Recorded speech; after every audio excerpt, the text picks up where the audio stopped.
I saw something on Twitter that blew my mind. Couldn't believe this was a real tweet. I had to double take. But it's real.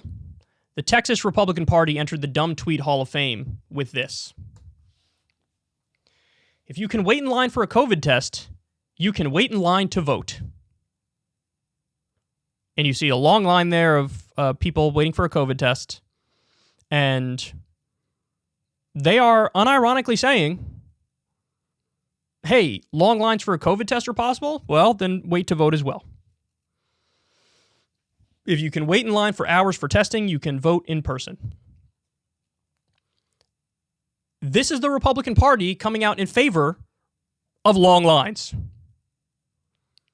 Guys, you're not even hiding the thing you're supposed to hide. You're saying the quiet part loud.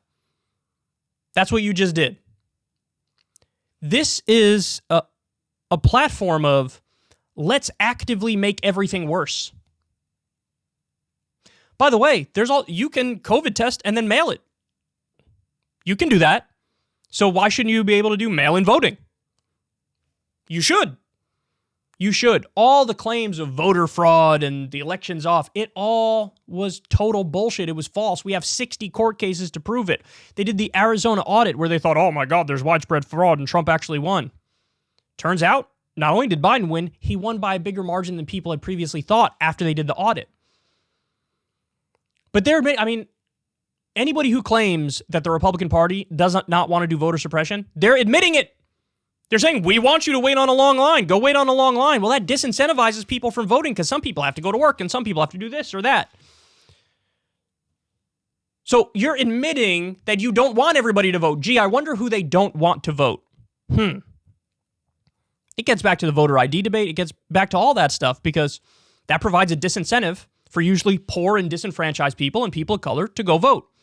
The long lines are almost always in the places where there are more people of color. The long lines are almost always in poor places. So in other words, the Democratic precincts are the ones where they have long lines on purpose. Go back, listen, don't take my word for it. Go back and read the history, the Voting Rights Act, the Civil Rights Act. Go back and look at the things that the southern states used to do to suppress the vote of the people they didn't want voting. You know, further back you go, you got poll tests and literacy tests, and they put every barrier up imaginable. They close polling places in areas where you need more polling places to form a line so that fewer people vote. It suppresses the vote. It's a historical truism in modern American history. The lower the turnout, the more likely it is that Republicans win. The higher the turnout, the more likely it is that Democrats win. That's a fact. And so when they do voter suppression, when they argue for long lines, what they're doing is trying to effectively rig the election, ironically, as they scream that, oh my God, the Democrats are rigging the election. Unbelievable. Guys, you said the quiet part loud. You're not supposed to say this part out loud. They want a worse system. They want you to wait online. Nobody should have to wait online for a COVID test or to vote. That's a symptom of a failed state and a failed system of government. I can't believe I have to do this commentary. I can't believe I have to talk about this right now.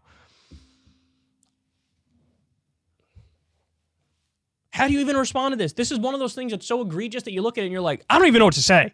Because there's like 18 different directions I can go in responding to this. But how can anybody look at that and go, I think the Republicans are reasonable? Long lines are reasonable? It's only reasonable if you know your polling place isn't going to have long lines, but the place where the people who vote the opposite way, where they vote, I want them to have long lines. So as a matter of principle, not believing in democracy, it's just ends justify the means garbage. As long as I win, I don't care how I get there. Forget the process, forget the procedure, forget democracy, forget fairness, forget justice, forget equality. What a sick joke, man. What a sick joke. No lines for COVID tests, no lines for voting. That would be the ideal situation. If we had a functioning government, that would be the reality.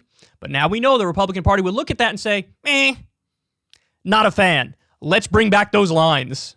If you want to see me and Crystal Ball interview legends like Noam Chomsky, Cornel West, and more, subscribe to Crystal Kyle and Friends on Substack. $5 a month gets you the video version a day early. Remember, we take 0 ad dollars for this podcast. Or you can sign up on Substack for free and get the audio version a day later. Link in the video description box below.